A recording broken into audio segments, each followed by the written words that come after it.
క్రీస్తు కొరకు మన సైతం గ్రూప్ ఉన్న ప్రత్యేకంగా ఉండాలంటే ఈ యొక్క గ్రూప్లో వాక్యం చెప్పడం అనేది చాలా గొప్పది. ఏంటంటే అందులో మామూలు వార్తను బట్టి సహోదరులందరికీ నాకు ప్రత్యేకంగా ఉండాలంటే నా ముందు చెప్పిన సహోదరులు చాలా చక్కగా వివరించారు. లక్షణాలు చాలా సింపుల్గా వివరించారంటే అందులో బట్టి నాకు ప్రత్యేకంగా ఉన్నారు. నాకు ఆ వాక్య భాగం ఏంటంటే సహోదరు పట్ల క్రైస్తవులు ఎలా ఉండాలి. మత్తయి సువార్త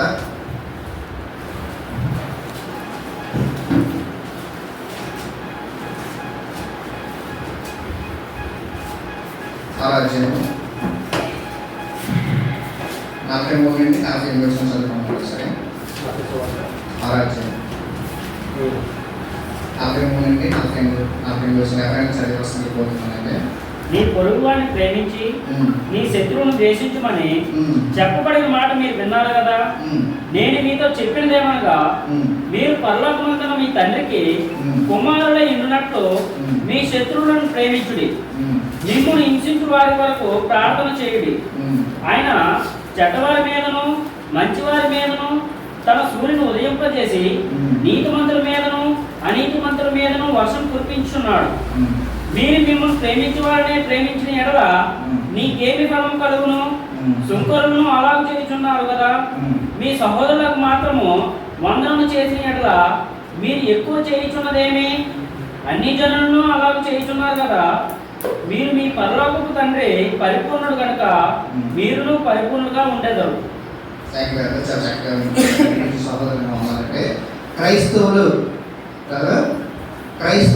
క్రైస్తవులు సహోదరు పట్ల ఎలా ఉండాలి? క్రైస్తవుడు అంటే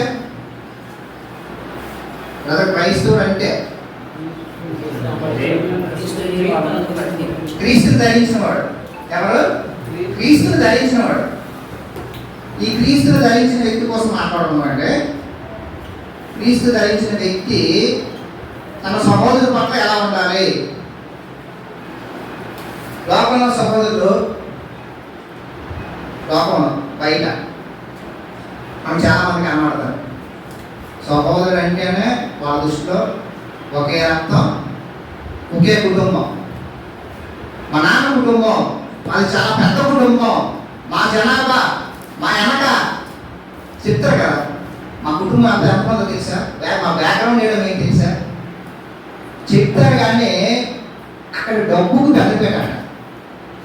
ఎప్పుడైతే కొద్దిగా అలా ఉంటారో వాళ్ళకి గుర్తింపు, వాళ్ళకి మర్యాద. ఎప్పుడైతే కొద్ది తక్కువలో ఉంటాడో చిన్న చూపండి, నా కుటుంబం, మా నాన్న కుటుంబం, మా అక్క కుటుంబం అంటే వాళ్ళే తనకంటే కొద్దిగా ఏమాత్రం ఆర్థికంగా తక్కువ ఉన్నాడు అనుకోండి, ఆ గౌరవం కానీ మర్యాద కానీ ఏమి ఉండదు. బయట సహోదరులు అనుకున్న వాడు ఈ విధంగా ఉంటారు. ఇప్పుడు మన ఆత్మీయ సహోదరులు అయిపోతారు. ఆత్మీయ సహోదరులు ఇక్కడ కూడా ఒకే రక్తం. అపోస్తల 20 అందరికి తెలిసిన వచ్చిన దేవుడు తన స్వార్థం ఇచ్చి ఆ రక్తంతో కొనబడిన సహోదరులు ఇక్కడ మనకి అంతే కదండి. ఇక్కడ ఏ ప్రాంతం వస్తారో తెలియదు, ఏ కులం వస్తారో తెలియదు. పెద్ద కులస్తులు ఉంటారు, చిన్న కులస్తులు ఉంటారు. కానీ ఒకరినొకరు నాన్నగారు అన్నారండి, అది ఒకరికొకరు వందలు వచ్చి చెప్పుకుంటాం. ఏం బ్రదర్, ఎవరు కన్నబాబు ఎవరో నాకు తెలియదు. కన్నబాబు ఎక్కడ, నేను ఎక్కడ, ఆయన సార్లు నాకు గైరవి. కానీ మనందరం కలుసుకున్నప్పుడు వందనం వచ్చి తెలుసుకుంటాం. వందనం చెప్పడం ఏముంది బ్రదర్ అని అనుకుంటాం. చేతులు ఎత్తి నమస్కరించడం, వందనం చెప్పడం అనేది పండుగను తగ్గించుకోవడం కాదు. అదొక క్రైస్తవ సహోదరులనే, క్రైస్తవ కుటుంబంలోనే జరుగుతుంది కదా. ఈ ప్రేమను బట్టే, కేవలం ఆ ప్రేమను బట్టే ఈరోజు ఈ మధ్య నేను వాకింగ్ చెప్తాను. అది ఎలా అంటే 2016 నా జీవితం వేరు. సంవత్సరానికి 55 వారాలు ఉంటే అందులో 20 వారాలు నేను చర్చికెళ్ళడం గగనం. నాకు పని లేక వైజాగ్ వెళ్ళి అపార్ట్మెంట్లో వాచ్మెన్ ఉన్నప్పుడు 9 ఏళ్ళు నేను పనిచేసాను వాచ్మెన్గా. నచ్చితే వెళ్ళేవాడిని, నచ్చకపోతే వెళ్ళేవాడు కాదు. ప్రసన్న కుమార్ దగ్గర ఆ మానేసిన తర్వాత 90 దాకా వచ్చిన తర్వాత మార్కెట్ 90 ప్లాట్ వచ్చిన తర్వాత ముగ్గురు సహోదరులు నన్ను సందర్శించారండి. ఒకటి గొప్ప ఎలిఫస్ బ్రదర్ ఎలిఫస్ గారు, 2 స్టీవెన్ బ్రదర్ గారు, 3 నరేష్ బ్రదర్ గారు. ముగ్గురు వచ్చి బ్రదర్ ఏం మీరు రావట్లేదు, సరిగ్గా మీరు ఎందుకు రావట్లేదు, కారణం ఏంటి అడిగి వెళ్ళిపోయారు. వెళ్ళిపోయారు కానీ నాకు ఇంకా గొడవ పనిచేయలేదు. క్రీస్తు ప్రేమ అంటే ఎలా ఉంటుందా, కుటుంబం అంటే ఎలా ఉంటుందా. అప్పుడు బ్రదర్ ఆయన వాక్యం ఒక ఎత్తు అయితే వాళ్ళు నా ఇంటికి రావడం కూడా ఒక ఎత్తు. అది సహోదర ప్రేమ. ఆ రోజు నేను దేవుళ్ళు వాళ్ళ వెనకాల ఉన్నాను, వాళ్ళతో పాటు ఉన్నాను, నన్ను నేను మార్చుకున్నాను. అంతవరకు ఉన్న సంతోషం వేరు, ఆ క్షణానికి వచ్చిన సంతోషం వేరు. ఆ ప్రేమ నన్ను ఈరోజు ఇలా మీ ముందు వాక్యం చెప్తున్నానంటే ఆ ప్రేమ. మరి ఆ సవాళ్ళ కోసం నేను ఏం చేయాలి, అంతే కదా. క్రైస్తవుడైన నేను, క్రీస్తు ధరించిన నేను, నా సహోదరు పట్ల నేను ఎలా ఉండాలి, ఏం చేయగలగాలి. అందులో మొదటి పాయింట్ కాదు, నా సహోదరు పట్ల నేను ప్రార్థన చేయ అవసరం కలిగి ఉండాలి, ప్రార్థన చేయగలిగి ఉండాలి. దాని అవసరం ఉంది. అపోస్తలుల కార్యాలు యోహాను సువార్త 17వ అధ్యాయము, మనందరికీ తెలిసిన వచనమే.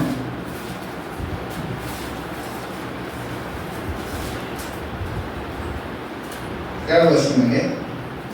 మరియు నీవు నన్ను పంపితమని లోకం నమ్మునట్లు తండ్రి నా యందు నీవును నీ యందు నిన్నును ఉండలాగా వారును మన యందు ఏక మనసు ఉండవాలని వారి కొరకు మాత్రం నేను ప్రార్థించట్లేదు, కానీ వారి వాక్యం వల్ల నా యందు విశ్వసించిన వాళ్ళందరూ ఏకమై ఉండవాలని వారి కొరకు ప్రార్థించుతున్నాను. మీరు నన్ను అడగవచ్చు, నువ్వు చెప్పిన దానికి ఈ వ్యాసకి ఏమైనా సంబంధం ఉందా అని. నిజంగా డిఫరెంటే, కానీ అక్కడ సత్యం కొరకు, ఆ సత్యాన్ని ప్రకటిస్తున్న వారి కొరకు ప్రభు అయిన దేవుడు సృష్టికర్త ప్రార్థన చేశాడు. ఒక ఆయన నన్ను అన్నాడు, నువ్వేదో పెద్ద కోట్లలో అనుకుంటున్నావు కదా, క్రీస్తును నువ్వే ప్రకటిస్తున్నావు అనుకుంటున్నావు కదా, ఇగో ఈ ప్రార్థన నువ్వు లేకపోతే ఎవరైనా ప్రకటిస్తారు. ఆయన ప్రార్థన చేయబట్టే ఈరోజు 2025 సంవత్సరాలు సత్య సంఘం ఉందంటే ఆయన ప్రార్థన. సో ప్రార్థన యొక్క అవసరత ఆ రోజే ప్రభు గుర్తించారేమో. ఆయన ప్రార్థన లేకుంటే ఇన్ని డినామినేషన్ల మధ్య, ఇంత అసత్యం మధ్య, ఎవరికి నచ్చినట్టు వాడు పోయిస్తున్న మధ్య ఇంకా మనం క్రీస్తు కొరకు మనం సైతం ఫ్లెక్సీ పెట్టారంటే అది ఆయన ప్రార్థన. సో ప్రార్థన యొక్క అవసరత ఉన్నట్టు కాదంటారు. మళ్ళీ రెండోది ఇంకో వచ్చినామంటే 1 దశలోనిక 5వ అధ్యాయము 25వ వచనం చదివి సాధించడానికి కోరుతున్నామండి. 1 దశలోనిక 5వ అధ్యాయము 25వ వచనం, సహోదరులారా మా కొరకు ప్రార్థన చేయండి అని మాట ఉంటుందండి. అక్కడ 25 సహోదరులారా మా కొరకు ప్రార్థన చేయండి. ఎవరితో అంటున్న మాట ఇది? దశలోనిక సంఘము పౌలు గారితో అంటున్న మాట. పౌలు గారు దశలోనిక సంఘంతో అంటున్న మాట. పౌలు గారు ఎవరు? దశలోనిక సంఘం స్థితి ఏంటి? అంతే కదా. పౌలు గారు అపోస్తలుల్లో ఒకడు, అనేక సంఘాలు కట్టిన వ్యక్తి, క్రీస్తు కొరకు తన జీవితం అంకితం చేసిన వ్యక్తి, అనేక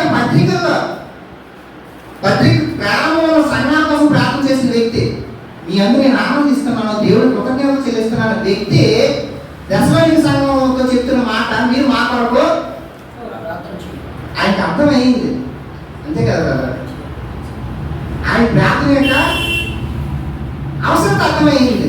అదే ఇంకో వైపు సీఎం అలాగే ఉంటుంది కదా. అపోస్తలుల కార్యాలు 12వ అధ్యాయము 5వ వచనం, అక్కడైతే పేతురు గారు చెరసాలలో ఉన్న సందర్భం కదా, మా అందరికి తెలిసినవే. సంఘం అయితే అత్యాశక్తితో ప్రార్థన చేయించుంటానని పదం ఉంటుంది అక్కడ. చెరసాలలో ఉంచబడను, సంఘం అయితే అతని కొరకు అత్యాశక్తితో దేవుని ప్రార్థన చేయించుంది. సంఘం అయితే అత్యాశక్తితో మరి అంతగా ప్రార్థించారు. ఇప్పుడు పేరు ఏమైనా చిన్న వ్యక్తి, అపోస్తలుల్లో ప్రారంభం, ఆయన సత్య సంఘాన్ని ప్రారంభించిన వ్యక్తి. ఆయన చెరసాలలో ఉన్నప్పుడు ఆయన ప్రార్థన చేసి ఉంటాడా? చేసి ఉంటాడు. కానీ అది రాయమన్నది, కానీ పరిశుద్ధాత్మ దేవుడు ప్రార్థన చేసింది. సో ప్రార్థన యొక్క అవసరత మనం అది ఇక్కడ నుండి సహోదరులో నాతో మాట చెప్పారండి. ఆ మాట నేను ఎప్పుడు గుర్తుపెట్టుకుంటున్నాను. మా ముగ్గురు మాట్లాడుకున్నప్పుడు ఏం చెప్పారంటే, ఒక వ్యక్తి కోసం ప్రార్థన చేయడం కూడా ఆయన చేసే మేలే. నిజానికి మనం ఆ వ్యక్తికి ఆర్థికంగా మనం ఏమైనా ఇవ్వలేకపోవచ్చు. చాలామంది చెప్తారు. బ్రదర్ ప్రకాష్ గారు చెప్పిన మాట అన్నమాట. ఆ మాట నేను ఎప్పుడు జ్ఞాపకం పెట్టుకున్నాను. కొంతమంది వ్యక్తులు అప్పుడప్పుడు చెప్తున్న మాటలు అలా ఏదో చెప్పేస్తారు కానీ మనకి గుర్తుండిపోదు. నాకైతే గుర్తుండిపోదు. నేను ఇక్కడ ఇక్కడ ఉన్న మధ్యలో చాలా మందిలో కొంతమంది వ్యక్తులు మాటలు చాలా గుర్తుపెట్టుకుంటున్నాను. అక్కడ టచ్ అవుతూ ఉంటాయి అన్నమాట. ప్రార్థన కాస్త నిజమే కదా, అప్పుడు అలా చెప్పారంటే చిన్న మాట ఏం కాదు. నిజంగా రోడ్డు మీద ఎవరు వెళ్తారు మాట మన క్రైస్తవం తెలుస్తుంది. అది బ్రదర్ మా కోసం ప్రార్థన చేయండి అంటారు. మనమైతే నెగ్లెక్ట్ చేయం, చేస్తాం. ఆ రోజు ఎక్స్ట్రా ఇంటికాడ నడిపింపు నాది, చంద్రబాబు రాలేదు. నేను ప్రార్థన చేసిన అతను బిఎస్సీ క్వాలిఫై అవ్వాలి. ఎందుకు? ఆయన క్వాలిఫై అయితే నేను క్వాలిఫై అయ్యట్టే. ఆయన సంతోషిస్తే నేను కూడా సంతోషించినట్టే కదా.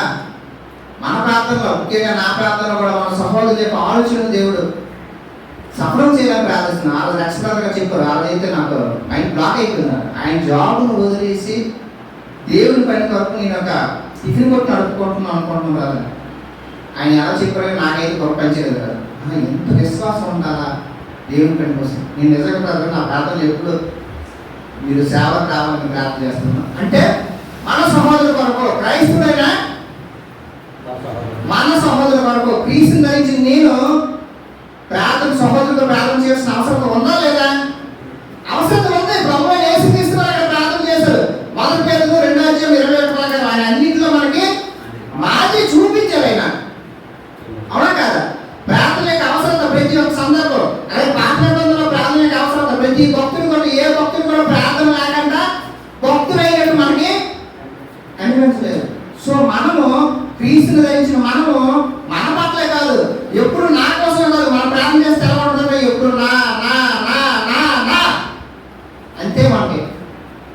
అంతే కదా. నా కుటుంబం, నా పిల్లలు, నా తండ్రి, నా ఉద్యోగం, ఇంచుమించు ఎక్కువ ప్రార్థన నాయ ఉంటుంది. స్వార్థం. కానీ కొంతమంది మాత్రం చేస్తారు. అనుభవంగా చెప్పారు మాకు ఒకసారి. దేవుని పని కోసం చెప్పని, దేవుని పని కోసం ఎంతమంది ప్రార్థన చేస్తున్నారు, దేవుని సత్యం కోసం ఎంతమంది ప్రార్థన చేస్తున్నారు, మన సహోదరుల కోసం ఎంతమంది ప్రార్థన చేస్తున్నాం. సో మనం క్రీస్తుని ధరించిన మనం మన సహోదరుల కొరకు ప్రార్థన చేయాల్సిన అవసరత ఉంది. రెండో పాయింట్, ఇందాక అడిగాను తప్పుడు ఏం చెప్పాలని మా తమ్ముడిని అనే ఏముందని, సహోదరులు ప్రేమించడమే కదా, అంతకంటే ఏం చెప్తామని అన్నాడు. ఆ పాయింట్ చెప్పాను బ్రదర్. రెండో పాయింట్గా క్రీస్తు ధరించి నేను సహోదరులను ఎలా ప్రేమించాలి. మొదటి పేతురు బ్రదర్ అర్థమవుతుంది కదండి. ఏదో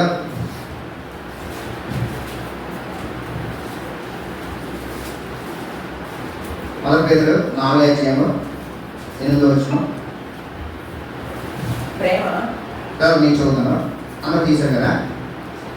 ప్రేమ అనేక తప్పులను కప్పును కనుక అన్నిటికంటే ముఖ్యంగా ఒకటి ఒకడు నిక్కటమైన ప్రేమ కలిగి ఉండుడి.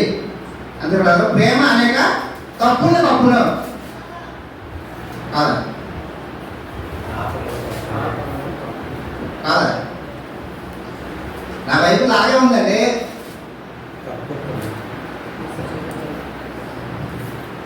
ప్రేమ అనేక పాపములు తప్పుడు నీ అనకూడదుగానే ప్రేమ తప్పుడు తప్పుల్లో బాగున్నాను అడిగితే పెద్ద ఆలోచించలేకపోవచ్చాను. ఒక నా సహోదరు పట్ల ప్రేమ ఉంటే ఆయన చేసిన పాపాన్ని కూడా మర్చిపోతాను. సంఘంలో రాకముందండి, సంఘంలో వచ్చిన తర్వాత అక్కడ సందర్భం. ఒక సహోదరుడు, నా సహోదరుడు సంఘంలో రాకముందు దొంగ అయినా పాపాన్ని మర్చిపోతాను ప్రేమ ఉంటే. అంతే కదా. అది లోపల అయితే దొంగ తీసుకుని ఇంట్లో పెట్టుకోం. కానీ ఇక్కడ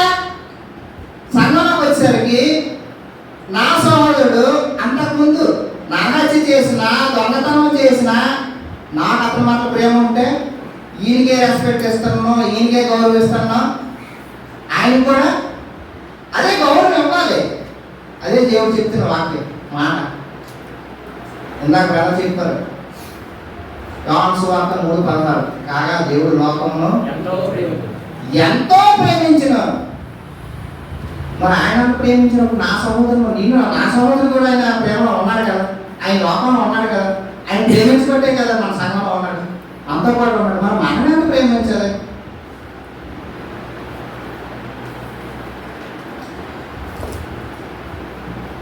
ఈ విషయం ఇజ్రాయేల్కి అర్థం కాదు. ఇజ్రాయేల్కి అర్థం కాదు.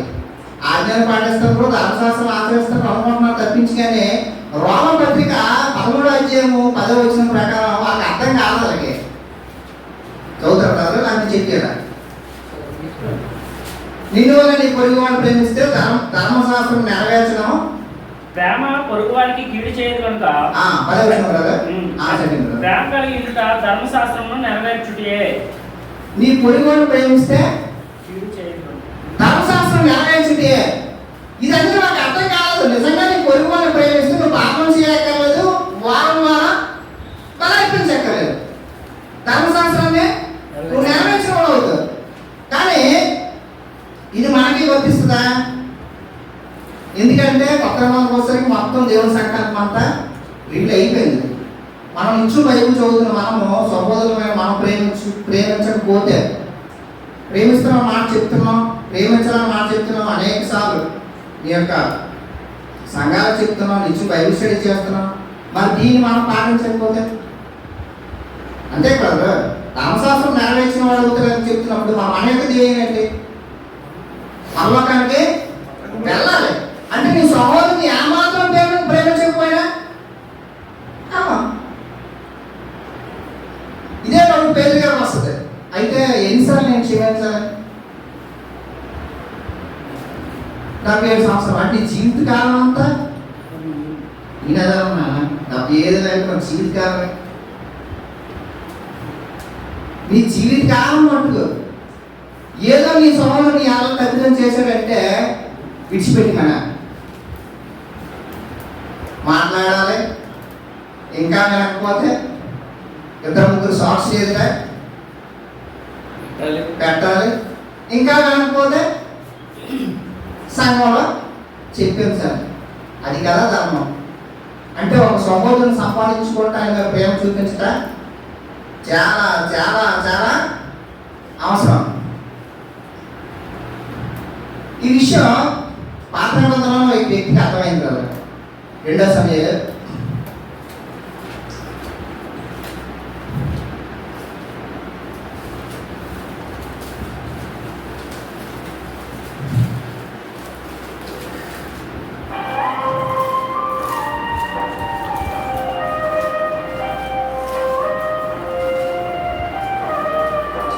3వ అధ్యాయము 34వ వచనం. ఎట్లనగా అబ్నేరు నీచుడొకడు చచ్చినట్లుగా నీవు చావతగునా, నీ చేతులకు కట్టు లేకుండాను, నీ కాళ్ళకు సంఖ్యలు వేయబడను, దోసగారి ఎదుట ఒకడు పడినట్లు నీవు పడితివే. రాజులాగన కీర్తన ఎత్తి పాడగా జనులందరూ విని మరి ఎక్కువగా ఏడ్చిరి. బ్రదరు దావీదు రాజు ఎవరి కోసం పాడుతున్నారు? అబ్నేరు ఎవరు అసలు? అబ్నేరు ఎవరు అసలు? సౌలు సైన్యాధిపతి కదా, దావీదు సైన్యాధిపతి కూడా కాదు. సౌలు వెనకాల తిరిగిన వ్యక్తి, సౌలుతో పాటు ఇతను చంపాలనుకున్న వ్యక్తి, అంతే కదా. కానీ అబ్నేరు చనిపోతే దావీదు గారు పాట రాసి ఏడ్చి ఆ పాడే మోయడం జరుగుతుంది. ఎంత జస్ట్ ఒక స్త్రీ దగ్గర సౌలు గారి యొక్క ఉపపత్తిని అబ్నేరు గారు కూడా సౌలు గారి యొక్క కుమారుడు అంటాడు అనమాట. నా తల్లిని నువ్వు ఇలా చేయడం ఎంత అంటే ఒక స్త్రీని బట్టి నువ్వు ఎంత చేశాను కదా, మనం ఎంత నీరసంగా చేస్తావు కదా, ఇగో నీ రాజ్యం మొత్తం దావీదుకే ఇస్తాను అని ఒక నిబంధన దావీదుతో చేస్తాడు అక్కడ. మనకి తెలుసు స్టోరీ. ఒక స్త్రీని బట్టి వచ్చిన సందర్భాన్ని బట్టి అబ్నేర్ అనేవాడు దావీదు పక్క తిరుగుతాడు. అబ్నేర్ ఏం చెప్తాడంటే, నీతో నిబంధన చేస్తున్నాను, ఇజ్రాయేల్ రాజ్యం మొత్తం నీ వైపు తిప్పుతున్నాను. దావీదు గారు యాక్సెప్ట్ చేస్తాడు. ఓకే, నిబంధన చేసుకున్నాం, నిబంధన చేస్తాడు ఆయన. కాబట్టి చిన్న సార్ మేకాలు నువ్వు వచ్చినప్పుడు మేకాలను నా ఎదురు తీసుకోరా అంటాడు. వస్తారు, అక్కడ అందరితో పాటు భోజనాలు గట్ట అంతా చేస్తారు. అంతా అయిపోతుంది, సమాధానంగా మళ్ళీ అబ్నేరు దావీదు ఇంటికి వెళ్ళిపోతుంది. కానీ అక్కడ చిన్న మిస్అండర్స్టాండింగ్ జరుగుతుంది. అక్కడ యోవాబు ఉన్నాడు. ఆ సందర్భంలో యోవాబు ఎవరు? దావీదు కింద ఉన్న సైన్యాధిపతి. దావీదు కింద ఉన్నాడు. ఈ అబ్నేరు ఏం చేస్తాడంటే, యోవాబు యొక్క తమ్ముడు ఆసాయేల్ని చంపేస్తాడు. దావీదుకి తెలియకుండా అబ్నేరుని యోవాబు చంపేస్తాడు. ఆయనకి జరిగిందంటే చిన్న నిబంధన అంతే, నీ రాజ్యం తిప్పుతానంటే తిప్పు, అంతే, సమాధానంగా వెళ్ళిపోయాడు. కానీ యోవాబు చేసిన పనికి అబ్నేరు చనిపోతే దావీదు కన్నీరు పెడతాడు. అంటే ఆయన నిబంధన పట్ల నిబంధన జరగడం వల్ల అబ్నేరుని తన సహోదరిగా దావీదు భావించాడు. ఆయనకి అర్థమయ్యింది. మనం చెప్తాం యోనాతాను ప్రేమించాడు, యోనాతానే కాదు, అబ్నేరు కూడా ప్రేమించాడు. అంటే దావీదు యొక్క ఆ భక్తి, దేవుని యొక్క భక్తి ఆయనకి అర్థమైంది. సహోదరుల పట్ల, నా సహోదరుల పట్ల నేను ఎలాగ జీవించాలి అనేది దావీదుకి అర్థమైంది. అవునా కాదా? యేసుక్రీస్తు గారు కూడా చెప్తారు, చిన్న ఉపమానం చెప్తారు. పరిశీలుడు సమరయుడు స్టోరీ. పరిశీలుడు చెప్తాడు, ఏం చెప్తాడు? ఈ సమరయుడిలాగా నేను ఉన్నందుకు నీకు వందనాలు. కానీ దేవుడు ఏం చెప్పాడు అక్కడ? ఒక దూరంగా ఉన్న దేవుడు కాదు ముఖ్యం, పక్కనున్న సహోదరుని ప్రేమించాలి. ఆ నిజంగా ఫెయిల్ అక్కడ. దూరంగా ఉన్న దేవుడికి అయితే వాళ్ళు ఏం చేయాలో చేస్తారు, కానీ సమయం దగ్గరికి వచ్చేసరికి చాప్టర్ 4 మొత్తం. మనం కూడా మన సహోదరుల పట్ల ఏ విధంగా ఉన్నామో ఆలోచించాలి. మనం ప్రేమిస్తున్నామా లేదా, లేకపోతే అలాగే చేసిస్తున్నామా లేదా. మా సువార్త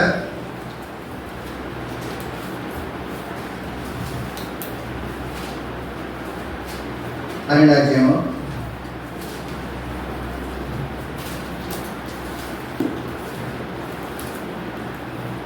16వ వచనం కదా. నేను మీతో చెప్పినది ఏమనగా, మనుషుల కొరకు వ్యర్థమైన ప్రతి మాటని గురించి విమర్శ దినంలో లెక్క చెప్పవలసి ఉంది. నీ మాటలను బట్టి నీతిమంతుడు అని తీర్పునందుకు, నీ మాటలను బట్టి అపరాధులని తీర్పునందుకు. చాలు కదా. ఒక మాట కూడా మన మాట కూడా మన తీర్పులో అప్పచెప్పాల్సి ఉంటుంది. మన వాడే ప్రతి మాట, అంటే మన సహోదరుల మాట కూడా మనం వాడే ప్రతి మాట కూడా లెక్క చెప్ప ఖచ్చితంగా అప్పచెప్పాలి. నేను కూడా మీ అందరికి చెప్తుంది ఏంటంటే, నా మాట వల్ల మీరు ఎవరైనా బాధపడితే దయతో నన్ను క్షమించండి. ఎప్పుడైనా తెలియక ఏమంటే నన్ను దయతో క్షమించండి కదా. ఎందుకంటే ఈ మధ్యన కొన్ని వినకూడడం వింటున్నాను. అందుని బట్టి మీ అందరికి నేను ఏమైనా మీ అందరూ తప్పుగా మాట్లాడితే క్షమించండి. ఇంకో వచ్చిన బ్రదర్ ఎబ్రీ పత్రిక 1వ అధ్యాయం 13వ వచనం. సారీ 13 కూడా కదా, 13. సహోదర ప్రేమ నెలవుడుగా ఉండనీడి ఆతిథ్యము చేయమనుకుని. సహోదరునికి ఏం చేయాలి? ఆతిథ్యం చేయాలి.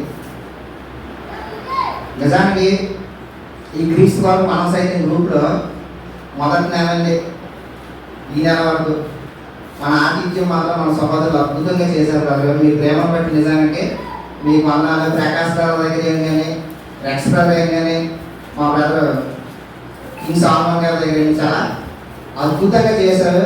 అది బయట అయితే జరగదు, ఒక క్రీస్తు ప్రేమలోనే అలా జరుగుతుంది. గంటకి టీలు, గంటకి డ్రింకులు. మా బ్రదర్ అయితే పిల్లలతో కూడా ఇది నా ప్రత్యేక. నిజంగా క్రీస్తు యొక్క ప్రేమ మహా అద్భుతం. ఇది బయట ఉన్న వాళ్ళకి అది తెలియదు, కానీ ఒక్కసారి సంఘంలో వస్తేనే అది అర్థం అవుతుంది నిజానికి. ఈ ప్రేమ సహోదర ప్రేమ అనేది దావీదుకి అర్థమైంది, కొత్త నిబంధనలో క్రైస్తవులు కూడా అర్థమైంది. వారు ఓటగా తమ చాలా స్థిర ఆస్తులు అమ్మలేదు. నా ఆస్తి వల్ల, నా కొద్దిపాటి ఈ డబ్బుల వల్ల నా సహోదరుడు ఆ పూట ఫోన్ చేస్తాడు. అంతే కదా. రెండో కొరింథీ 8వ అధ్యాయం అందరికి తెలిసిందే. రెండో కొరింథీ 8వ అధ్యాయం ఏమంటారా? మాస్టోనియా సంఘం వారు ఏమిలో కూడా ఇచ్చారంటే వారికి అర్థమైంది ఆ సహోదర ప్రేమ. అంతే కదా. వారి లేవులో కూడా సహోదరు పట్ల ప్రేమ చూపించారు. అవునా కాదా? ఫిలిప్పీ పత్రిక 4వ అధ్యాయం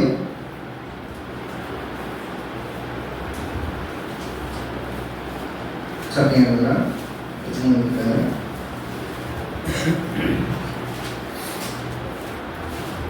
కావున ఏమన్నా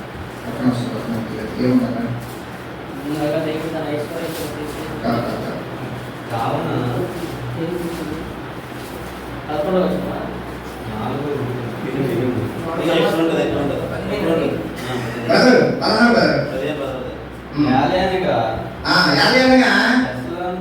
16 కూడా మీరు మాటి మాటికి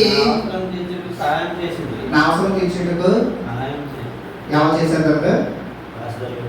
మాస్టర్ చేశారు. దశలోనికి వారు కూడా అంటే ఒక సహోదరు పట్ల వారు ఏం చెయ్యాలో, పౌలు గారి పట్ల తనకి ఎంత ప్రేమ ఉందో, ఎక్కడ ప్రీతి ఉందో వారికి కావాల్సిన అవసరతలన్నీ కొడుకు లేకుండా చూసారు. మన సహోదరులు ప్రేమిస్తే ఇలా ప్రేమించాలి. అంతే కదా. ఎంతలా ప్రేమించాలి. కొత్త నిబంధన సంఘానికి అర్థమైంది, దావీదు గారికి అర్థమైంది. అంతే కదా. యేసుక్రీస్తు వాటిని అన్నారుగా మాట 25:30 మత్తయి వార్త. నాకు ఆహారం లేనప్పుడు ఆహారం ఇచ్చింది, దాముతున్నప్పుడు నీరు ఇచ్చింది, నేను పరదేశం అయినట్టుగా నన్ను చేర్చుకుంటుంది, నేను రోగంతో ఉండగా. అంటే మన సహోదరులు చేస్తే, నువ్వు సహోదరులు ప్రేమిస్తే ఎవరు చేసినట్టు? కానీ మనం అక్కడ తెలిసరికి ఆయన కొన్ని విషయాల్లో ఆయన అదే మన సహోదరులు ప్రేమిస్తే ఇంతలా ప్రేమించాలి. ఇంకో పాయింట్ చదువుకుంటారు.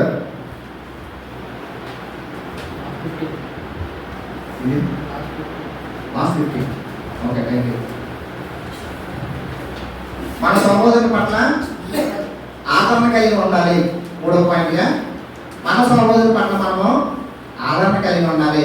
ఎంతసేపు ప్రేమిస్తున్నాం అన్న మాట కాదు. వీళ్ళు కూడా చూపెట్టారు. యాకోబు రాసిన పత్రిక 2వ అధ్యాయం వీలు లేనప్పుడు ఎవరైనా తనకు విశ్వాసం కలదని ఎలా ఏమి ప్రయోజనం, అటు విశ్వాసము రక్షింపగలదా? యాకోబు పత్రిక 2వ అధ్యాయం 14వ వచనం మీకు తెలియజేయండి. నా సహోదరులారా వద్దు కదా, మామూలు చెప్పండి. ద్వితీయోపదేశకాండ బైబిల్ గ్రంథం ఎంత ఉన్నతమైన గ్రంథం. ఈ యొక్క రిఫరెన్స్ కానీ ఈ యొక్క అధ్యాయం చదివితే ఎవరికైనా అర్థమవుతుంది కదా. వాళ్ళకి ఎంతసేపు అలాగే కనబడతాయి కానీ మరి ఇంకెందుకు కనబడవో అర్థం కాదు. నేను సహోదరుని ఎలా ప్రేమించాలి అనే రిఫరెన్స్ కొట్టాను. ప్రేమించుట అనే పదాన్ని గూగుల్ అది ఫోన్లో చర్చిలో కొడితే ఎన్ని వచ్చాయి అంటే 360 వెర్స్ వచ్చింది. నాకు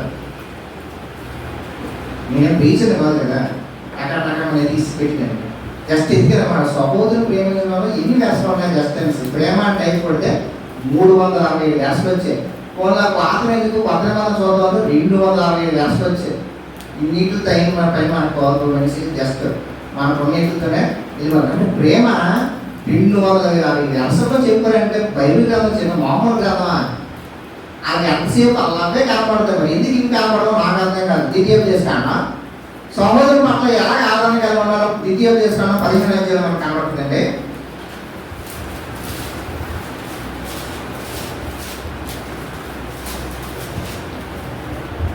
తెలియజేస్తాను. 15వ అధ్యాయము 7వ వచనం, నీ దేవుడైన యెహోవా నీకు ఇచ్చిన దేశంలో నీ దేశమందు నీ కుటుంబంలో ఎక్కడైనా నీ సహోదరులు ఒక్క భేదవాడు నీ అలా భేదవాడైన నీ సహోదరుని కొనివ్వకుండా నీ హృదయమును గట్టిపరచుకోకూడదు. నీ చెయ్యి ముడుచుకుని వాడి వరకు అవశ్యంగా నీ చెయ్యి చాచి వాడిని ఎక్కడ చొప్పున నీ ఎక్కడికి చాలినంత అవశ్యంగా వానికి అభివలను విడుదల సంవత్సరం ముందు 7వ సంవత్సరం ముందు సమీపింపబడినదని చెడతలంపు నీ మనసులో పుట్టకిన్నట్టు జాగ్రత్త పడము. పేదవాడైన నీ సహోదరుని ఎలా కటాక్షం చూపగా వానికి ఏమీ ఈకుని ఎలా వాడకగా నిన్ను కూర్చి యెహోవాకు మొరపెట్టిన అది నీకు పాపము అవును. పేదవాడ కోసం దేవుడు ఆదరణ చూపించిన మాటలు. నీ యొక్క దేశంలో పేదవాడు ఉండగా మాటలు పేదలైన పట్ల నీ యొక్క ఎలా ఉండాలి? నీ కటాక్షం చూపాలి. వారేళ్ళ వాడు డబ్బులు ఇస్తాడు, ఎవడా డబ్బులు అప్పు ఎవరికి ఇస్తాడంటే ఉద్యోగాలు ఉన్నాడు అప్పు ఇస్తాడు. బ్యాంక్ ఎవరు అప్పు ఇస్తే పేదలు వెళ్ళాడంటే 100 అడుగుతాడు. అదే డబ్బు ఉన్నాడంటే నెల కట్ అయిపోతుంది కాబట్టి సారీ జాబ్ కట్టున్నాడు అయితే నెల కట్ అయిపోతుంది ఆడ అప్పు ఇస్తాడు. కానీ దేవుడు పేదలు చూపించిన ఆదరణ ఎలా ఉందంటే నీ సహోదరు పేదవాడు అయితే అది అప్పు ఇవ్వడానికి నువ్వు ఏమాత్రం జరగకూడదు. ఇజ్రాయేల్లో అంటే అప్పు ఒక ఇస్తే 7 సంవత్సరాల్లో కట్టియాలి. ఒక 7వ సంవత్సరం దాటితే మరి ఆడడానికి నీళ్ళు లేదు. ఆ నియమం మరి ధర్మశాస్త్ర ప్రకారం. ఒక 7వ సంవత్సరంలో ఇవ్వలేదని చట్టతలం కూడా నీకు వద్దు. వాళ్ళు ఇస్తే తీసుకో, లేకపోతే మానే. అదేవిధంగా ఈ పక్క ఏంటంటే 12వ వచనంలో దాసు కోసం ఉంటుంది. దాసడం కూడా ఎన్ని సంవత్సరాలు చేయాలి? 7 సంవత్సరాలే చేయాలి. 6 సంవత్సరాలు చేయాలి. 7వ సంవత్సరం అయిపోయిన తర్వాత ఆయన విడిచిపెట్టేయాలి. విడిచిపెట్టినప్పుడు ఆయన ఉట్టి చేతులతో పంపించకూడదు. మళ్ళీ నీ పొలంలో ఏదైనా నీ పశుపక్షాలు ఏదైనా వాళ్ళకి ఇచ్చి వాళ్ళు సంతోషంతో పంపించాలి. ఇన్ని సంవత్సరాలు నీకు ఫ్రీగా సేవ చేస్తున్నాడు కాబట్టి నీ దాసుని నువ్వు సంతోషంతో.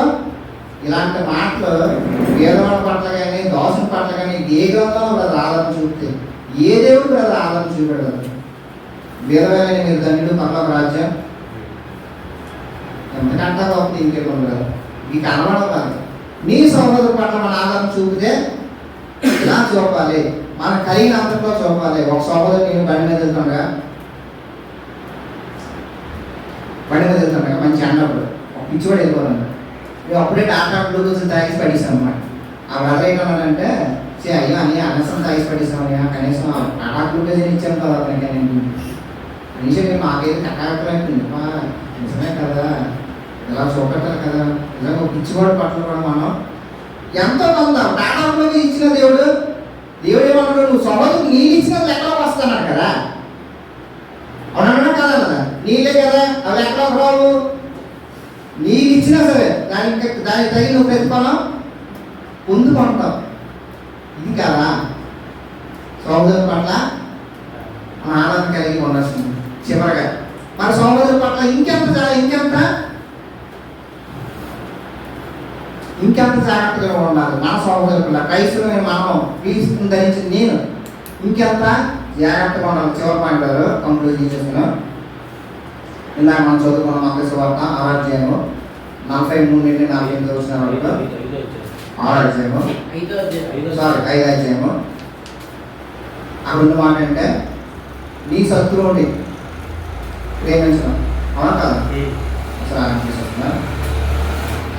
నీ పొరుగు వారిని ప్రేమించి నీ శత్రువును ద్వేషించమని చెప్పని మాట మీరు విన్నారు కదా. నేను మీకు చెప్పినదేమనగా మీరు పరలోకంలో మీ తండ్రికి. ఎంతవరకు మనం ఎవరి కోసం మాట్లాడుకున్నాం? మన సహోదరుడు. కానీ దేవుడు చెప్తుందండి శత్రువును ప్రేమించమని. మనం అక్కవారిని మాట్లాడింది అరగంట మాట్లాడేది మన సహోదరు గురించి. కానీ దేవుడు చెప్పింది ఏంటంటే శత్రువును ప్రేమించు.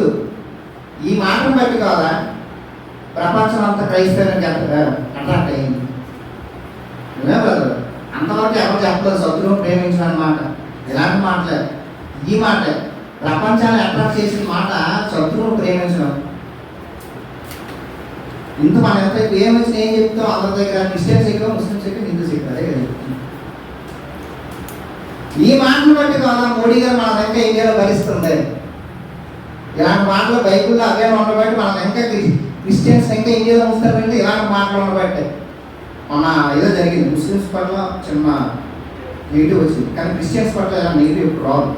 ఎవడో చిన్న పాస్ట్ ఏదో పని చేస్తే తప్పించి కానీ వస్తుందేమో, కానీ ఇలాంటి ఉండబట్టే ఇంకా మన ఇండియాలో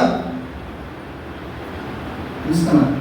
మరి శత్రువునే ప్రేమించమన్న దేవుడు మన సహోదరు పట్ల మనం ఎమోషన్ అయితే ఎలా ఉంటుంది?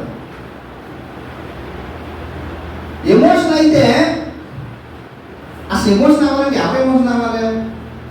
దేవుడు కదా ఎమోషన్ అవ్వాలి. హృదయాలు ఎదిగిన దేవుడు కాదా? హృదయాలు ఎదిగిన వాడు ఎవరు? దేవుడే మనిషా? దేవుడే కదా. దేవుడే ఎమోషన్ అయితే మనం భరించగలమా? మనం మన సహోదరు పట్ల మనమే ఎమోషన్ అయితే అది ఏమైనా మనం పర్లోకానికి వెళ్తామా? ఎక్కడికి వెళ్తామా? క్రీస్తుని ధరించి నేను అక్కడ ఆయన ఎమోషన్ అవ్వలేదు. దేవుడు లోకంలో ఎంతో ప్రేమించిన యేసుక్రీస్తు వాళ్ళు వచ్చేసరికి భూమి మీద జనం ఏమన్నారు? అతి భయంకరంగా వాళ్ళ బలహీనతలు కానీ వాళ్ళ పాపేక్షలను బట్టి కానీ అతి భయంకరంగా ఉన్నారు. కానీ ఆయన ఎమోషన్ అవ్వదు. ఆయన అయితే బాగా ప్రేమించాడు.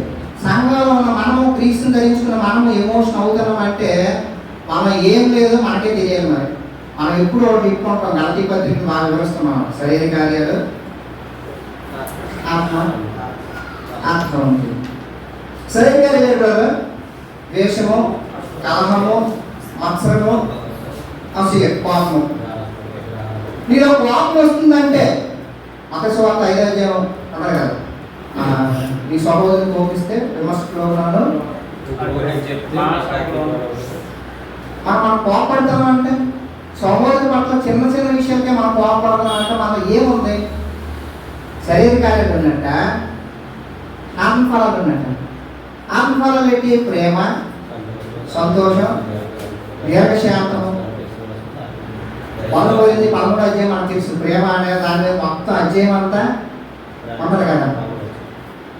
అక్కడ 13:4 ప్రేమ దీర్ఘకాలము.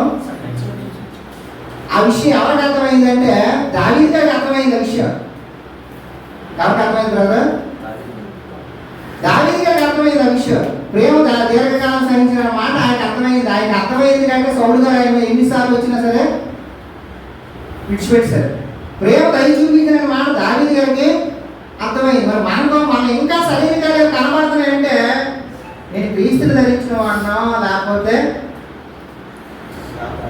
ఇంకేదో కనబడదు. మరి ఎలాగుంటే వెళ్తాము, అలాగుంటే దీర్ఘశాంతో ఉండాలా, ఎమోషన్ ఉండాలా? మనము పరీక్షించుకోవాలి కదా ఒకసారి. క్రీస్తు ధరించిన మనము క్రీస్తులా ఉండాలని చెప్పుకుంటున్న మనము మనలో ఉండాల్సిన శరీర కార్యాలు కాదు. కోపం అనేది శరీర కార్యాలు, ఆవేశం అనేది శరీర కార్యాలు. ప్రేమ ఆత్మఫలాలు అంటే ప్రేమ, సంతోషం, సమాధానం. చెప్పాడు ఎలాగా? ఎన్నిసార్లు క్షమించాలి? క్షమిస్తూనే ఉండాలి. మరి మనం ఎలా ఉన్నాం ఒకసారి పరీక్షించుకోవాలి. చివరిగా కీర్తనలు 133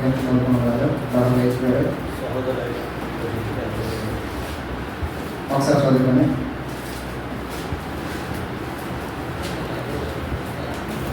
సహోదరులు ఐక్యత కలిగి నివసించుట ఎంత మేలు, ఎంత మనోహరం. చాలు సహోదరులు ఐక్యత కలిగి నివసించుట ఎంత మేలు, ఎంత మనోహరం. ఈ విషయం దావీదు గారికి అర్థమైంది. మనకి అర్థం అవుతుంది.